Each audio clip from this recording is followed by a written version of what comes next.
warahmatullahi wabarakatuh. Halo teman-teman, gimana kabarnya? Baik, sehat? Alhamdulillah. Semoga kita selalu dilindungi dan diberi nikmat-nikmat oleh Allah Subhanahu wa Ta'ala. Dan jangan lupa ya teman-teman, tetap jaga kesehatan.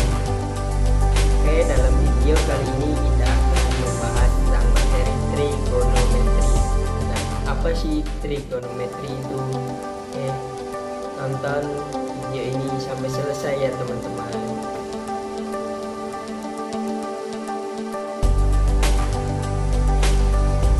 Trigonometri adalah salah satu cabang matematika yang banyak sekali manfaatnya, yang dapat kita rasakan dalam kehidupan sehari-hari. Misalnya, pada bidang arsitektur, ia digunakan untuk menghitung kekuatan kuda-kuda dari suatu bangunan. Pada bidang teknik, trigonometri juga digunakan untuk mengoptimalkan kerja putaran pada mesin, sehingga pekerjaan akan lebih efisien. Nah, pernahkah kalian menaiki pesawat terbang? Sistem navigasi pesawat terbang juga menggunakan konsep trigonometri loh. Apakah kalian tahu cara mengukur ketinggian gunung?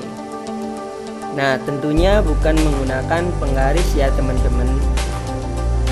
Konsep trigonometri juga bisa digunakan dalam hal ini loh. Dalam bidang astronomi, trigonometri juga digunakan untuk mengukur jarak benda-benda langit, guys. Dan yang jelas, dengan memahami konsep trigonometri ini akan bisa meningkatkan nilai akademik kalian di sekolah dan sukses melanjutkan ke jenjang yang lebih tinggi.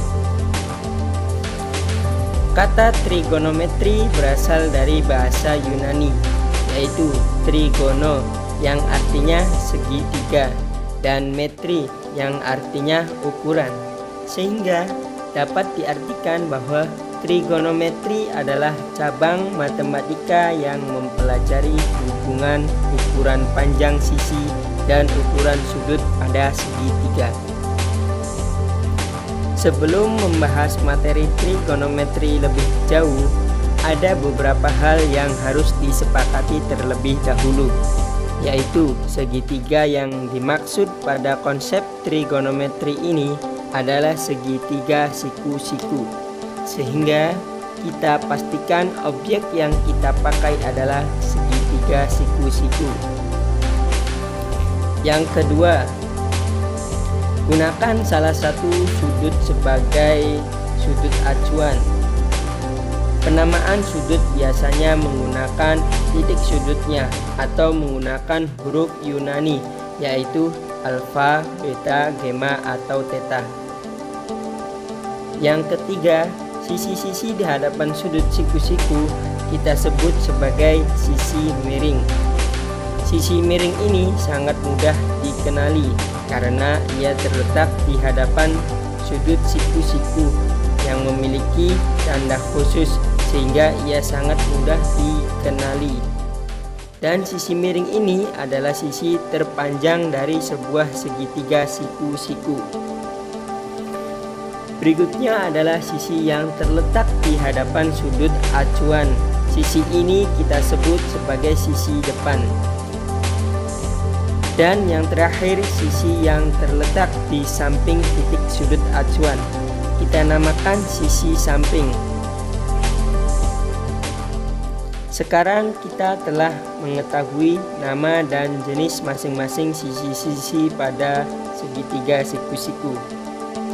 Setelah ini kita akan menentukan hubungan antara ketiga sisi tersebut dan menemukan konsep perbandingan trigonometri. Perbandingan dasar trigonometri ada 3 jenis, yaitu sinus, kosinus, dan tangen. Sinus theta atau biasa disingkat sin theta adalah sisi perbandingan sisi depan dengan sisi miring. Sedangkan kosinus atau biasa disingkat dengan cos theta adalah perbandingan antara sisi samping dan sisi miring. Dan yang ketiga, untuk tangen atau yang biasa disingkat tan theta adalah perbandingan antara sisi depan dan sisi miring. Sangat mudah bukan?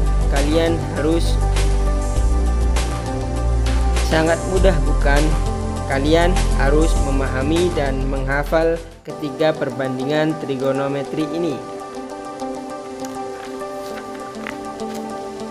Ada sebuah trik yang bisa digunakan untuk membantu menghafal ketiga rumus ini, yaitu menggunakan singkatan sin, demi, kosami, dan tan desa. Sin demi adalah singkatan dari sin theta, sama dengan sisi depan per sisi miring. Sedangkan kosami adalah singkatan dari cos theta, sama dengan sisi samping per sisi miring. Dan yang terakhir, tan desa adalah singkatan dari tan theta, sama dengan sisi depan per sisi samping. Selanjutnya, mencari sudut istimewa kuadran 1. Nah, untuk memudahkan teman-teman semuanya, kita bisa menggunakan jari-jari kita sendiri. Nah, kita simpan dulu nilai dari masing-masing di jari-jari kita. Nah, yang pertama, ibu jari nilainya 0. Yang kedua, jari telunjuk nilainya setengah. Terus jari tengah nilainya setengah akar 2. Terus jari manis nilainya setengah akar 3. Dan jari kelingking nilainya 1. Nah, oke, kita mulai. Nah, untuk mencari nilai sin, apabila kita mau mencari nilai sin, maka kita mulai dari ibu jari dulu. Nah, berarti ibu jari 0 derajat, terus telunjuk 30 derajat, terus jari tengah 45 derajat, terus jari manis 60 derajat, dan jari kelingking 90 derajat. Nah, untuk mencari nilai kosinus, kita mulai dari kebalikannya, dari jari kelingking. Oke, kita mulai dari jari kelingking dulu. Jari kelingking maka 0 derajat, jari manis 30 derajat, jari tengah 45 derajat, jari telunjuk 60 derajat, dan ibu jari 90 derajat. Jadi kita bisa menggunakan jari kita sendiri. Kalau kita mencari sin, maka kita mulai dari ibu jari. Nah, kalau kita mencari kosinus, kita mulai dari jari kelingking.